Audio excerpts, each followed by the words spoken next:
बीडमधून एक धक्कादायक घटना समोर आली असून कोरडे विहिरीत पडून शेतकऱ्याचा मृत्यू झाला आहे। बीडच्या माजलगाव तालुक्यातील उमरी गावात ही घटना घडली। सिद्धेश्वर सकाराम घायतिडक वय वर्ष 55 असं मृत शेतकऱ्याचं नाव। या घटनेने गावात हळहळ व्यक्त होत आहे। रात्रीच्या अंधारात विहिरीचा अंदाज न आल्यानं घायतिडक हे विहिरीत पडले, मात्र या विहिरीत पाणी नव्हतं। विहिरीमध्ये असलेल्या खडका आपटून ते गंभीर जखमी झाले आणि त्यांचा मृत्यू झाला। घटनेबाबत अधिक माहिती अशी की सिद्धेश्वर घायतिडक हे त्यांच्या स्वतःच्या शेतातील आळखड्यावर जनावरे राखण्यासाठी मुक्कामी थांबले होते। रात्री झोपेतून उठले असता त्यांना विहिरीचा अंदाज न आल्याने त्यांचा तोल गेला आणि ते विहिरीत पडले। मात्र या विहिरीत पाणी नसल्यानं त्यांना जबर मार लागला। विहिरीमध्ये असलेल्या खडका आपटून ते गंभीर जखमी झाले। या घटनेत त्यांच्या डोक्याला आणि नाकाला जबर मार लागल्यानं त्यांचा जागीच मृत्यू झाला।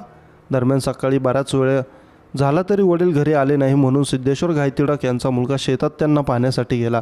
मुलगा शेतात गेल्यानंतर ही घटना त्यांच्या निदर्शनास आली। या घटनेमुळे घायतिडक कुटुंबावर शोककळा पसरली असून घायतिडक यांच्या पश्चात पत्नी, 6 मुली, 1 मुलगा, भाऊ असा परिवार आहे।